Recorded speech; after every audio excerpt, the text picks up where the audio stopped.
Hi, ഇന്ന് നമ്മൾ ഉണ്ടാക്കാൻ പോകുന്നത് ബ്രെഡ് കേക്കാണ്. അതിന് നമുക്ക് ആദ്യം ചിക്കൻ ഫ്രൈ ചെയ്തെടുക്കണം. ഒരു പാൻ ചൂടാക്കി അതിലേക്ക് 3 ടേബിൾ സ്പൂൺ ഓയിൽ ഒഴിച്ചു കൊടുക്കാം. ഓയിൽ നന്നായി ചൂടായതിനു ശേഷം ഉപ്പ്, മുളക്, മഞ്ഞൾപ്പൊടി എന്നിവ ചേർത്ത് മാഗ്നേറ്റ് ചെയ്തിട്ടുള്ള 4 പീസ് ചിക്കൻ ചേർത്ത് കൊടുക്കാം. ചിക്കൻ നല്ലതുപോലെ തന്നെ ഒന്ന് ഡീപ്പ് ഫ്രൈ ചെയ്തെടുക്കണം. ഇനി നമുക്കൊരു പാത്രത്തിലേക്ക് മാറ്റാം. ഇതേ ഓയിലിലേക്ക് നമുക്ക് 3 സവാള നീളത്തിൽ നൈസാക്കി അരിഞ്ഞിട്ടുള്ളത് ചേർത്ത് കൊടുക്കാം. ഇതിൽ ആവശ്യത്തിന് ഉപ്പ് ചേർത്ത് നല്ലതുപോലെ ഒന്ന് വഴറ്റിയെടുക്കണം. എപ്പോഴും സ്നാക്സ് ഉണ്ടാക്കുന്ന മസാല എന്ന് ഒരുപാട് ഉള്ളി വഴന്ന് പോരുത്. ഇനി നമുക്കിതിലേക്ക് ഇഞ്ചി, വെളുത്തുള്ളി ചതച്ചതും 2 പച്ചമുളകും കറിവേപ്പിലയും ചെറുതാക്കി അരിഞ്ഞത് ചേർത്ത് കൊടുക്കാം.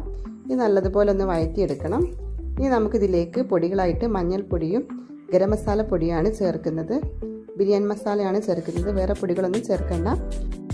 ഇനി നമുക്കിതിലേക്ക് നമ്മൾ ഫ്രൈ ചെയ്ത് മാറ്റി വെച്ചിട്ടുള്ള ചിക്കൻ ഒന്ന് ചതച്ച് ചേർക്കാം. ഇനി ഒരു 6 കോഴിമുട്ട എടുക്കാം.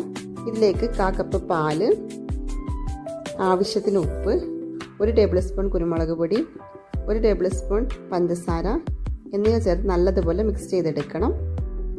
ഇനി നമുക്കൊരു പാനിൽ ഓയിൽ തടവിയെടുക്കാം.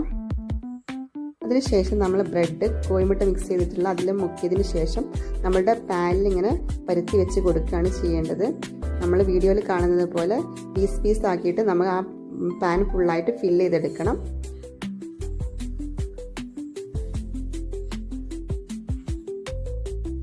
അതിനുശേഷം നമ്മൾ റെഡിയാക്കി വെച്ചിട്ടുള്ള മസാല ഇതിന് മുകളിലേക്ക് ഇട്ട് കൊടുക്കാം. മസാല ഇട്ടതിന് ശേഷം നമ്മൾ കോഴിമുട്ട മിക്സിൽ നിന്ന് കുറച്ച് അല്പം എടുത്തിട്ട് ഇതിലേക്കൊന്ന് ആക്കി കൊടുക്കണം.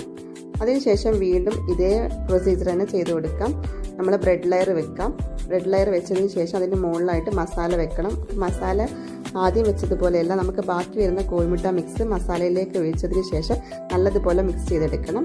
എന്നിട്ട് നമുക്ക് ഈ ബ്രെഡിൻ്റെ മുകളിലേക്ക് ഒഴിച്ചു കൊടുക്കാം. എന്നിട്ട് ഒന്ന് ലെവൽ ചെയ്തെടുക്കുകയാണ് ചെയ്യുന്നത്.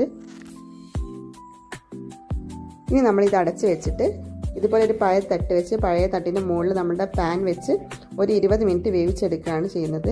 20 മിനിറ്റിന് ശേഷം നമുക്കൊരു വേറൊരു പാൻ എടുത്ത് അതിൻ്റെ മുകളിൽ ഒന്ന് ഓയിൽ തടവിയതിന് ശേഷം മറച്ചൊരു 5 മിനിറ്റ് ഒന്നുകൂടി ഒന്ന് വേവിച്ചെടുക്കാം. അപ്പം നമ്മളുടെ അടിപൊളിയായിട്ടുള്ള ബ്രെഡ് കേക്ക് ഇവിടെ റെഡി ആയിട്ടുണ്ട്.